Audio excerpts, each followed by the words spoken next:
Good morning, everybody. Happy Wednesday. Welcome to Geezerology on YouTube. We have Angry Bob and Dapper Dan up there in Missouri, up in the middle of the country. I'm moderator Scott, coming to you from South Florida.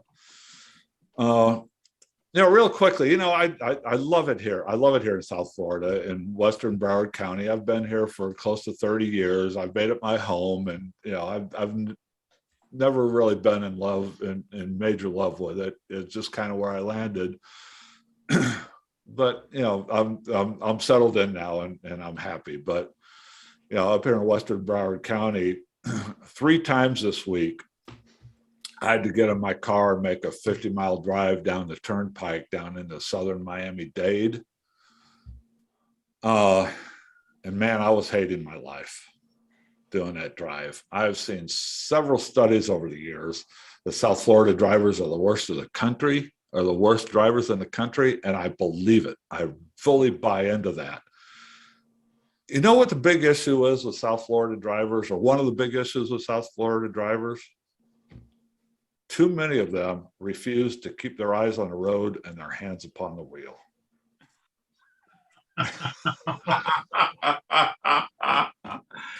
Which means that their end is uncertain. The end is uncertain, right.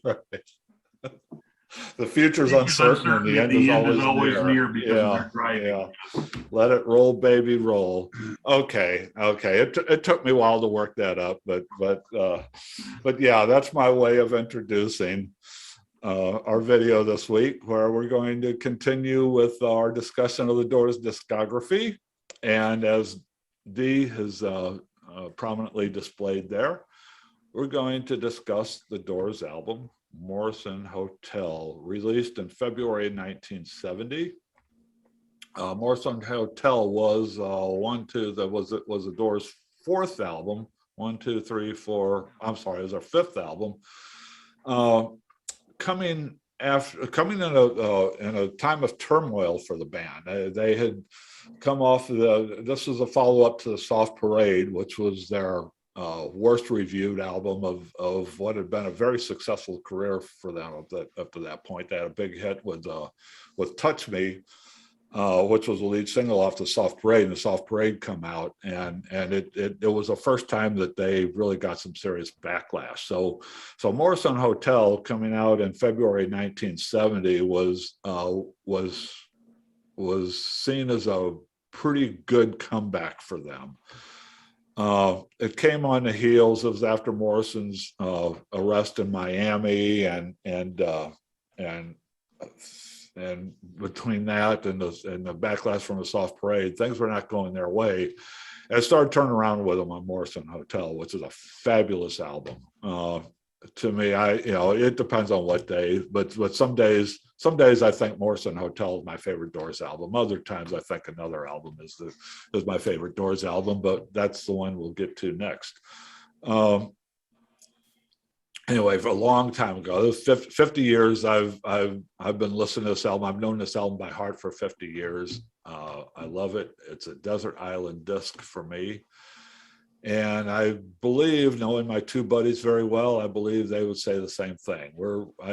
I can tell you right up front, all of us agree that this is a beautiful, wonderful album. Dee, you got that thing sitting next to you. Tell us about Morrison Hotel. Yeah, I just sort of helped the visual production a little bit. Yeah, Morrison Hotel, to my mind, was a big comeback. And I mean, for me, there's several highlights in this. Of course, they started off scorching with Roadhouse Blues, and that grabs you by the throat and throws you in the front seat, and we're in 4th gear before you know it. And then you go on to Peace Frog, and you go on to You Make Me Real. I mean, right then and there, the Doors say, forget the strings, forget the orchestration. We're going to show you what we can do. And there's not a song on this LP I do not like. Some I have favorites, of course, but my gosh, I mean, Roadhouse Blues, they're just, the blues harp in there is, I think that's one of the signatures, besides Krieger's, distinctive guitar riff there. And, the lyrics are just so Morrison. If you've listened to The Doors, this is the kind of song that, yeah, he would write, have a beer, jump in his Mustang GT and burn out going down the California interstate. But I think another thing it also showcased in the Doors' first album, Morrison showed that he was a really good baritone, like with the Crystal Ship. And on this LP, if you listen to Blue Sunday and Indian Summer, I mean, these are like traditional ballads, but I put these on par with, obviously you could tell there's a little bit of Sinatra in there. You could say some other people, but I think it took some guts to say, yeah, we're going to go straight with this. And the orchestrations, or should I say the arrangements, I thought fit Morrison's voice perfectly. And then, but then they showed the blues highlight with The Spy. I love that song. There's something really just kind of smoldering about it. I get visions of a guy in a motel with maybe a girl he picked up earlier that night, and he's describing the post afterglow experience, perhaps. And some of the other songs were topical. Of course, Ship of Fools, he liked it. He mentioned the moon landing and all that. And of course, Peace Frog, another great blistering riff by Krieger. I think he was referencing in the way Morrison would like to do it, never directly, always indirectly or obliquely. I think some of the riots in Chicago, he mentioned New Haven, and there's also another backstory to that, which I will let one of you two guys mention. That I know what it is, but I'll let somebody else put that in, that Morrison, he wasn't just talking about riots in the street. Well, yeah. Just quickly, Miami was not the only time that Morrison was arrested for a stage performance. Yeah, in New Haven, he was busted. The police came in and in the middle of the show and took him off stage, arrested him. Yeah, and another thing on this LP, if you look at Land Ho and Ship of Fools, he was sort of fixated on ships and sailing, which isn't so unusual, being raised in a naval family with his father's influence. And travel was also a big theme for the Doors, either by car, by ship. This was definitely an LP, and I hadn't listened to it for a long time. Of course, Roadhouse Blues is still on the classic rock mix, but the other gems on there, for me, Peace Frog, The Spy, and the two love ballads, I think surprised some people. I know it surprised me. They were just very plaintive, honest lyrics with, kind of a simple, you might say, a jazz arrangement in the background. And the contrast is great. I mean, if this isn't my favorite Doors album, I probably said years ago it was Strange Days, but I think this one grabs you by the collar and forces you to listen to it. And it's fun too, in its own way. That's my take on it. Of course, as an aside, years ago when John Densmore was on his book tour, it had to do with the Doors, post-Morrison legal hassles, called Unhinged. He was touring the United States, book signing. So myself and another old friend and his son went up there. And the wait was pretty long, of course. And but fortunately, John Densmore did sign it. Awesome. You can't see it. There's too light. I see it. Yeah. He said, "You want me to sign a D or Dan?" I said, "I would have." Yeah, right. So we did. He's got a distinctive. So that was. I can at least say I got to see one of the Doors up close and personal. And let's see, that was 2000, and I still have the receipt. Can you believe that? Yeah. I got the receipt for the book. Densmore's become quite the Anyway, author. He's written like 3 or 4 books, right?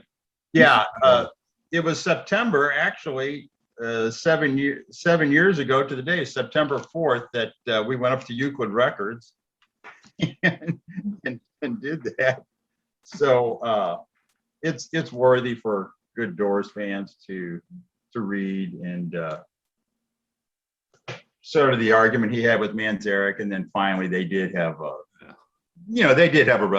personal resolution to it. But as far as Morrison Hotel, I mean, yeah, it's probably too blinding there. Or I can see it. Move it, pull it towards you a little bit to get the whole picture in.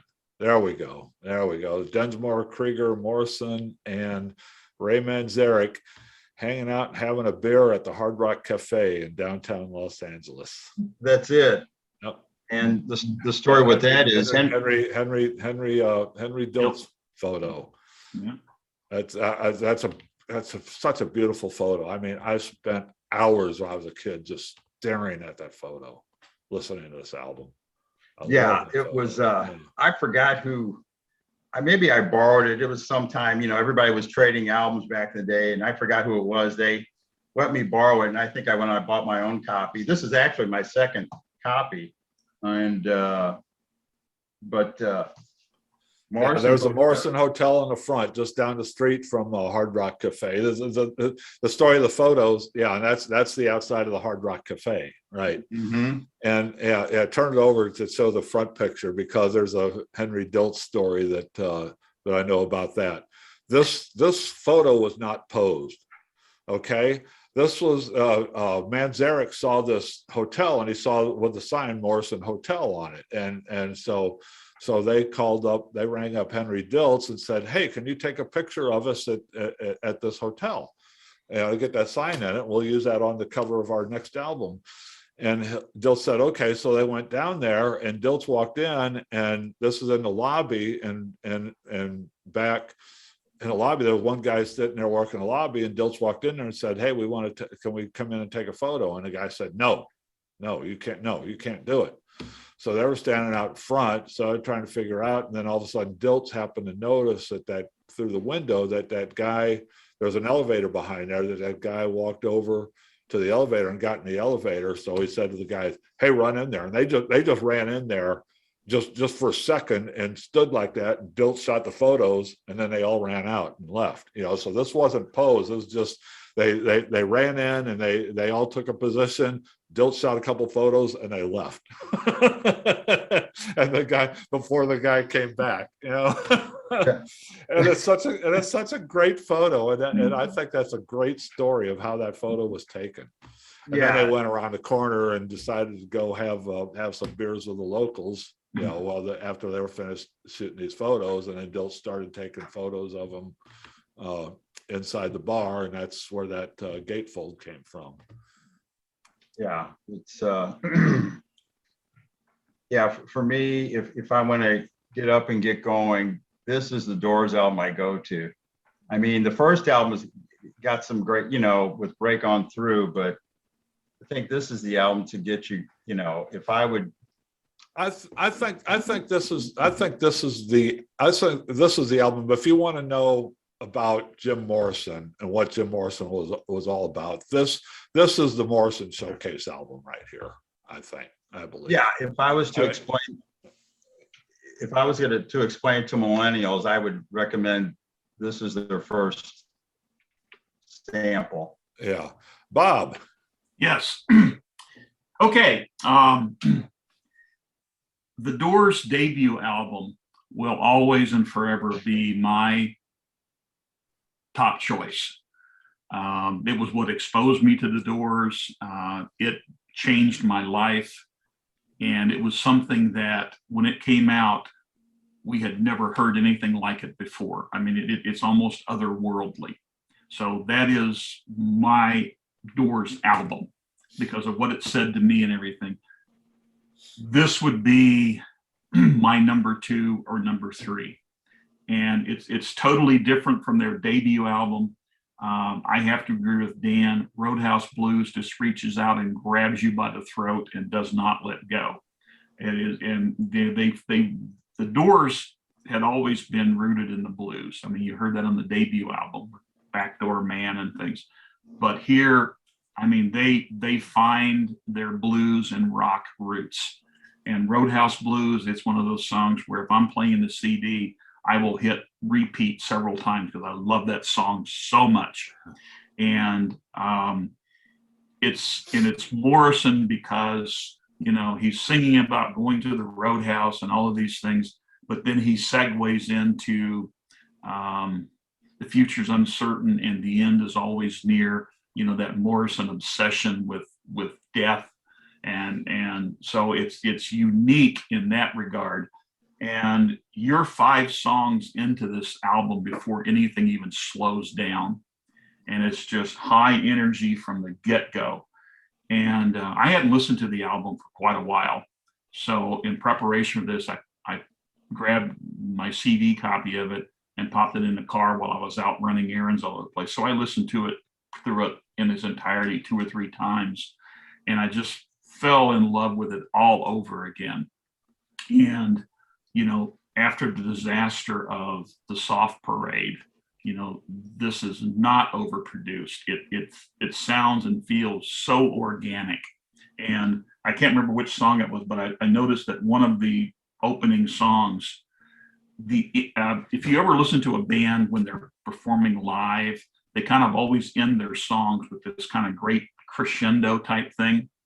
And I asked a buddy of mine who's the guitarist, I said, why do they always do that? And he said that when you're in a studio, you know, they can fade out the ending of a song, especially if not everybody's right on time with each other. So he said, when you're performing live, you don't have that. So they all kind of just do this big crescendo thing at the end. And one of the songs here ends that way. So it's just, you get this feeling that they're doing it live in the studio. And it's just got that energy. I think it's some of their most accessible songs. Most of the writing is straightforward. And when I say it's straightforward, I'm not diminishing the quality of it, but it's very accessible. It is high energy. I think every track on this album is good. I'm like Dan, you know, I mean, obviously there are some that I like better than others, but it rocks. And Krieger has got some incredible blues rock licks on here. And it's just high energy. And, you know, it set the stage for their final album. And they continued on with the blues rock roots music, you know, with LA Woman. And I can't say enough good things about it. It's just a tremendous album. I get the feeling, knowing what I know about how this album came to be, I get the feeling that this was really it was more in the area of a happy accident than actually a script, you know, was written out. Because like I say, I mean, basically during a time of turmoil, the band had just coming off not only the Soft Parade, but Waiting for the Sun, and even a little bit on Strange Days, their second album. So they had a run of 3 albums there where the producer Paul Rothschild was starting to get a little heavy-handed with his studio work. Experimenting a little bit on the Strange Days. Waiting for the Sun was just this patchwork thing that they put together in the studio that turned out to be pretty good, but Waiting for the Sun was mostly a Paul Rothschild album as much as it was a Doors album, because they just had to cobble it together in the studio. And then the Soft Parade, famously, you know, Rothschild put all the strings and the horns and got all that. And what was going on here is they were spending so much time working on these records, and it said even the Soft Parade, it took months to finish this album, and Morrison hated it. Morrison tried to quit the band. The rest of the musicians hated it. Morrison now was famously getting into some trouble with his substance abuse, which we now know that that he was letting his demons take over his life, and they weren't happy. It wasn't a happy bunch, and this came about where they decided with everything that's going on, concerts were getting canceled and bad things were happening. They had to get some product out. So it was basically a fairly rushed album. And that can be told, but like what you guys were saying, they just went in the studio and they recorded this thing. They put down some tapes and they played the music and got done. And no messing around. Everything was just a couple of takes, and they took the best of it and put it together. Even the writing of this material, I mean, some of the stuff, this is really kind of a patchwork album, because about half of these songs were songs that they had laying around for a couple of years that they just kind of pulled together and refashioned to put together on this album. In fact, Dee, you mentioned Indian Summer. Indian Summer, not the song, but the track itself, that was Indian Summer. That was a leftover from the debut session. They recorded Indian Summer during the sessions for the debut album, and it was just laying around, and they just pulled it out and put it on Morrison Hotel. A few of these songs are songs that, I mean, they recorded them for Morrison Hotel, but these were songs that Morrison just kind of had in his notebook, and they pulled together. If you listen to the 50th anniversary edition of the Soft Parade, they worked up Roadhouse Blues during the Soft Parade sessions. They worked up Roadhouse Blues during the Soft Parade sessions with Manzarek as the lead singer on this song. Rick and the Ravens. Yeah. Yeah. And then they reworked it and then put it together and put Morrison back in the vocals to lead off this album. You Make Me Real was a song that was just laying around for a few years. Waiting for the Sun was a song that was actually written for their third album. It was written as a title song for their third album, and for whatever reason, they just couldn't get it right, or they weren't happy with it or whatever. So they scrapped the song, still titled the album Waiting for the Sun. And then here we go, a couple years later, they reworked the song and did a pretty good job of it. They got it right this time. Queen of the Highway was a song they've been laying around.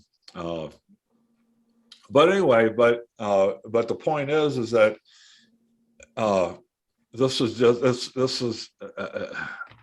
just a quick hurry up, let's get this done album, and it turned out to be a marvelous decision because it worked. It worked. And as I've said before in a previous videos when I've talked about the album before, I always thought, and in retrospect, looking back and listening to all these albums again, which I did a few weeks ago, listening to them all consecutively, it's obvious to me that the Doors were at their best when they just got together and all gathered around and they all played as a band. Like all the studio work and everything like that, it just really diluted what they were good at, and this is the best example of that. And then they as we'll get into later, they took the success of this to say, wow, this really worked. And they said, well, we're going to do this again. And they went and did it again with LA Woman. And actually, sometimes I think LA Woman was an improvement on Morrison Hotel. Like I say, it just depends on the day. Sometimes LA Woman is my favorite Doors albums, and some days Morrison Hotel is. I go back and forth. But that's splitting hairs. They're both 5-star albums. They're both great albums. The strange thing about this is such a successful album, but this was the only Doors album of the Morrison studio albums. This is the only one that did not produce a top 40 single. They only released one single from this album, which was You Make Me Real. Was the only single they released. Roadhouse Blues was the B-side. You Make Me Real was released simultaneously with the album as a single, the only single they released from the album, and it only got to number 50. It didn't go very far at all. The album did pretty well. The album, where did the album? The album reached number 4 on the Billboard 200. So the album did a lot better than the single did. It's become, and historically now it's become known as one of their better albums. We're not alone on thinking this. That this was definitely a highlight of their discography. Yeah, it was just marvelous. Like I say, it's to me, out of all the Morrison studio albums, this is the one. This is one I think where Morrison is in his best voice on this album, and I think it's because they just went in, no real planning. They just went in and just got together and went into the studio and recorded these songs and were done with it, and didn't mess around with it. And to me, it turns out to be the Morrison's in his finest voice here, probably because of that. I love Manzarek's piano on The Spy. That's one of Manzarek's best efforts. Manzarek's of what do you call that piano? It's like that Jerry Lee Lewis sort of cat house, like a real piano. Yeah, it's just real solid, acoustic piano, no electric piano. It's just that classic piano sound, blues house piano sound, and it sounds great. That's one of the highlights of this album is Manzarek's piano on that song. Oh yeah. So your observations here, Scott, lead me to a question. Yeah. And I agree with everything you've said. When it came to LA Woman, their final album, their longtime producer, Paul Rothschild, walked out on them. Yes. And so they produced the album themselves along with Bruce Botnick, their longtime engineer. Right. With Morrison Hotel, how involved was Rothschild with this album? Does anybody know? Well, Rothschild, I mean, he was still a producer. I mean, if you know what a producer's role is basically just to oversee and make sure that things get done. And but with and guides the sound of the album, guides the atmosphere of the album, and everything like that. I mean, the guy Bruce Botnick, who's the engineer, is the guy who's actually hands on and doing it. But Rothschild is the boss of everybody, right? Right. I mean, he might be getting his hands dirty and everything like that, but producer's the guy who hires the musicians, who sets the stage, who guides the process, right?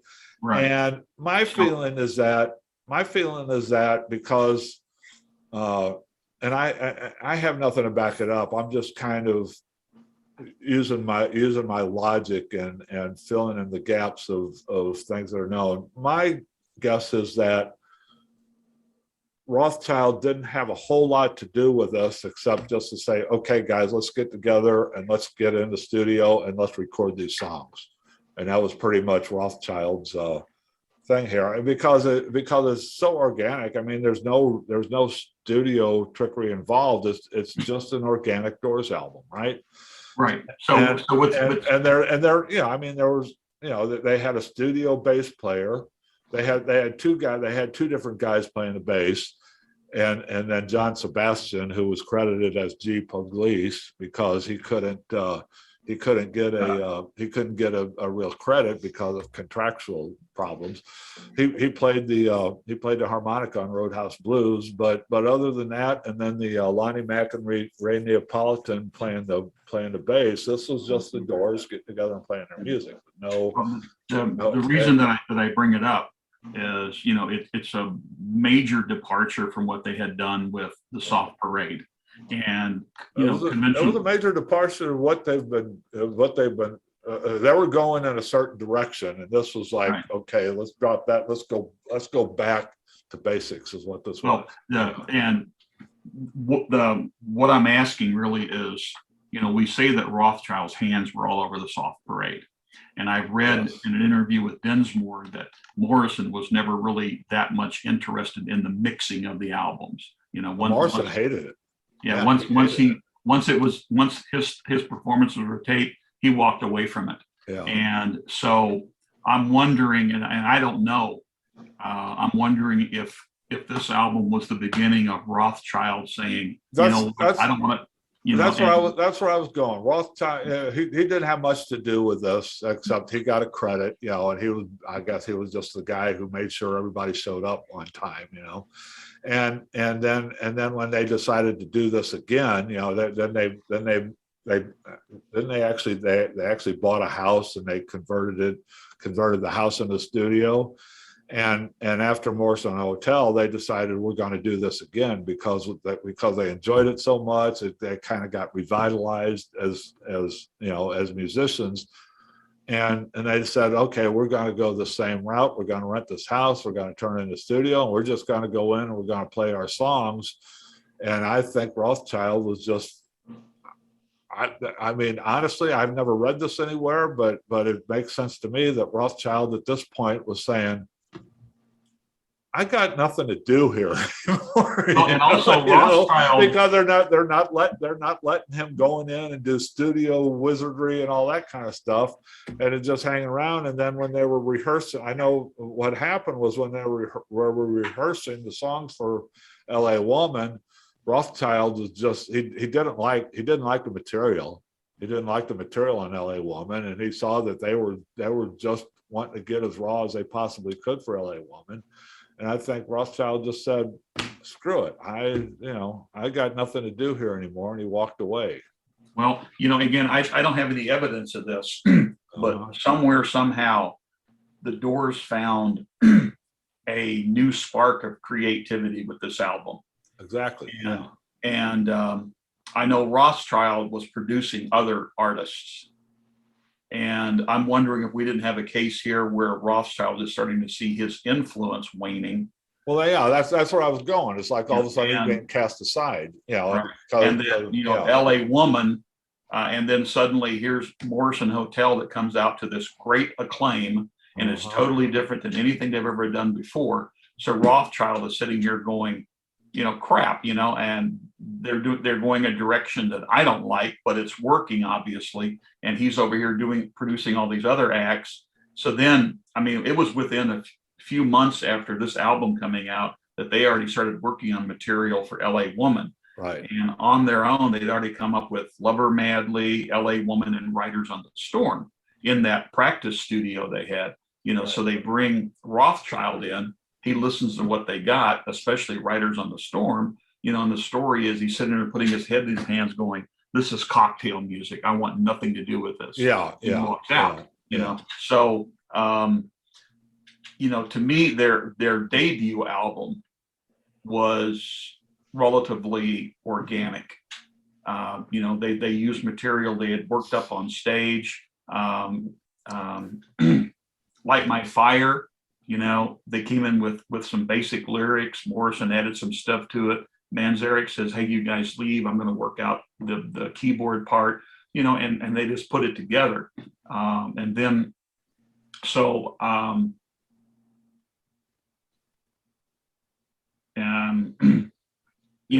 just don't know whether Rothschild really was walking out when this album was being put together. And then, it culminated with L.A. Woman, where he finally just cut his ties altogether. But I think they were going in a direction, but Rothschild just, he was not in tune with the direction they were going, combined with the fact that they decided they weren't going to be so dependent on him anymore. And if you listen because he was leading them in the wrong direction, and they decided they wanted to go their own direction, and they didn't want him. But if you listen to the Doors live, especially their final years, Morrison was so unpredictable that you would never know where he was going to go. So you had these musicians who had to follow him and think on their feet, and you can really sense their ability live. And I think that shows here. This feels to me like a live studio album. Now they might have done a lot of overdubbing, I don't know, but it feels to me like it was just, these four guys having a damn good time in the studio kicking out this blues rock stuff. Now, like I say, maybe it was overdubbed and all of that. I don't know. But well, that's the point I was trying to make, is that after three albums of increasingly Paul Rothschild hand getting heavier and heavier and heavier and heavier, and being a big influence over the material they were producing, all of a sudden it's like, no, we're not going to let you do that anymore. Yeah. I thought it was interesting that two of the musicians that they brought in, they performed on Roadhouse Blues, of course, one with John Sebastian, who was well-known blues harp player. But then to see Lonnie Mack, well, Lonnie Mack was a very well-known blues rock guitarist. I mean, his version of Memphis is, and he was a big influence on people like Duane Allman, Stevie Ray Vaughan. And I think he was either nearby, and he thought he was going to end up playing guitar, on this song, but it turns out he played bass. And they say that gave it a little extra octane on this song, and it freed up Manzarek, of course, from playing his left-handed piano bass. But it was, and from what I read, that the Doors were thrilled that Lonnie Mack was on that song with them. And I think the bass, the actual having bass guitarists added a lot of bottom to their music. And well, the Doors never had a bass player, but I think what happened was they figured out that it worked fine to have Manzarek play a bass piano on stage and in a live setting, but in a studio, it just didn't have, Manzarek's bass piano didn't have the oomph that they needed in a studio. So it worked. So they hired session players to play the bass. It worked for not having a bass player, worked for the type of music they were doing. Right, in a live setting. It worked in a live setting. But this would have been a much lesser album with Manzarek trying to do bass, on his keyboards. And I think that the bass player just punches it up so much. But even if I don't know how many more ways we can say it, that all three of us love this album, and we're not alone. If you go back and look at all the all the reviews from the critics and everything, there's universal acclaim for Morrison Hotel. Not so much for all the other Doors albums, but for Morrison Hotel, there's pretty much universal agreement that this was a fantastic record. If you've never heard it, go listen to it. It's one of the, there's a book, 1001 albums you must hear before you die. If I put together a list of 5 or 6 of them, this would be on it. If there are 5 or 6 albums that every music fan must hear before they die, this is one of them. Yes. And if I may add to that, we talk about these great blues rock guitarists, Eric Clapton, Duane Allman, the list goes on. Based on this album alone, Robbie Krieger should be on that list. His blues licks here are just dynamite. He was very overlooked guitarist in his day, and he still is. Still to this day, he's one of the great underappreciated guitarists in the rock world, and probably because he's made a few attempts to break out and do his own thing over the years, and he's had a good career. He's still working and everything, but he's never had that mass commercial success that rose his name above the legacy of the Doors. Is the problem. And he wasn't necessarily a person with a commanding stage presence. Right. He was not a flashy guitarist. He was just a damn good one. Right. And I think another thing that gave his sound is he finger picked. I've never seen him use a guitar Yeah. pick. Nope, he doesn't. He finger picks. He finger picked, and he used that Slide. bottleneck slide a lot. Well, see, and he started out as a jazz and flamenco guitarist. So he came from that background and then moved into playing rock. Well, yeah, well, he was, I mean, he was still a teenager when he joined the Doors. So, Right. but that's how he learned to play the guitar was, with the flamenco and jazz influences.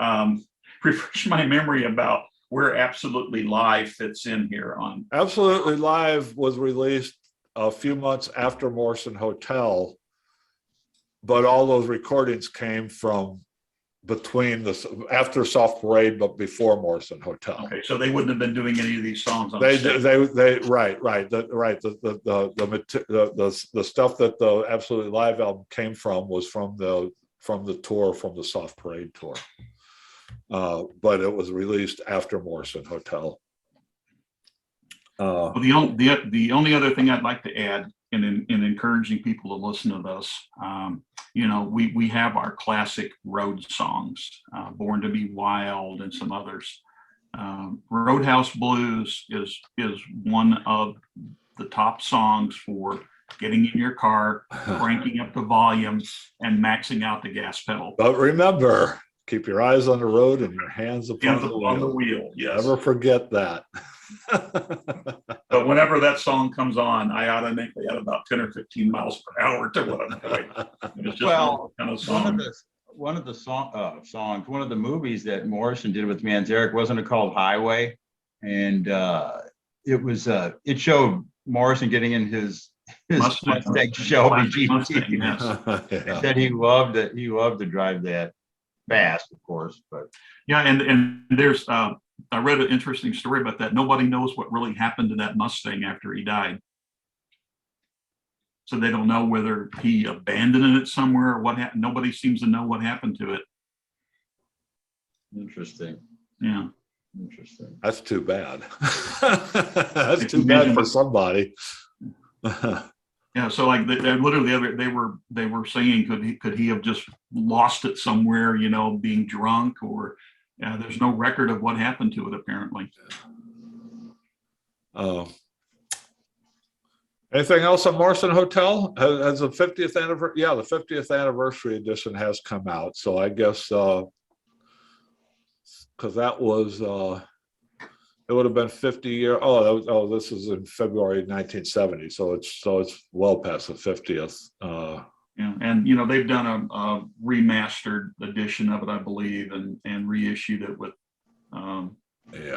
Yeah, they did it with a bunch of outtakes, and there's like 2 or 3 discs to it, like they did with a previous one. Now, LA Woman has been out. LA Woman was released in April of '71, but that 50th anniversary edition, has that come out yet? It is coming out here real soon. In fact, they have released, and you can find it online right now, the original demo version of Riders on the Storm. And this would have been the version they worked up in their practice studio that Paul Rothschild would have come in and heard. And I want to go listen to that. That's available now. Where is it available? Yes. Yeah, I know that I heard it on, if you go to rollingstone.com, they have an article about the 50th anniversary edition of LA Woman coming out, and you can play it on there, and I'm sure it's available elsewhere, but I heard it on rollingstone.com. Oh, okay. And, I definitely want to check that out before the rain sound effects. It's got none of those sound effects. It's kind of harder and bluesier than the version that they ultimately recorded. But even with it being, it's a faster tempo and harder song, and it's bluesier with the original version, and that still had Rothschild say it's cocktail music. Remember last week when I was going off about how I hate classic rock radio because how many more times do you have to listen to Riders on a Storm? Well, Yes. Now I've come up with one more. I have to listen to it one more time. Well, this 50th anniversary package of LA Woman, Okay. it's going to include that original demo version of Riders on the Storm. Then it's going to have the first studio version, which was still slightly different than what they finally packaged. And a lot of those, the storm sound effects and stuff were added, after Right, that was a Morrison post-production, post-production stuff. So it's Yeah. it's going to have 3 versions of Riders on the Storm on that 50th anniversary reissue. Okay.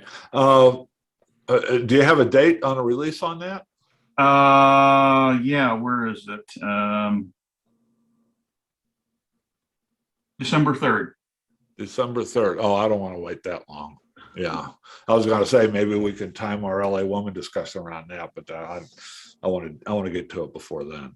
Yeah, it's going to be the deluxe package is going to have 3 CDs and 1 LP, and it's going to have 18 previously unreleased recordings. And like I said, the package is supposed to come out December 3rd. Bob, are these just different studio versions of the LP songs? Yeah, If you go back and look at, because they've released 50th anniversary editions of all the albums up through Morrison Hotel. If you go back and check those out, and what it is, it's like what you got with the Beatles anthology series, right? It's just a lot of different takes, different versions. It's just whatever they found sitting around, in the vaults. and like the Soft Parade one, you can go through and listen to a lot of those songs before the horns and the string sections were added. And in fact, the one I most remember, I remember from the Soft Parade one was the one I mentioned about, there were a couple of different versions of Roadhouse Blues with Van Zarek singing the lead. But the other one I remember is the Soft Parade without the strings and the horns on it, where that closing, what we now know as a sax solo that closes Soft Parade, that was actually a Krieger guitar solo. Yeah. So I'm looking at what they're going to have on this 50th anniversary package.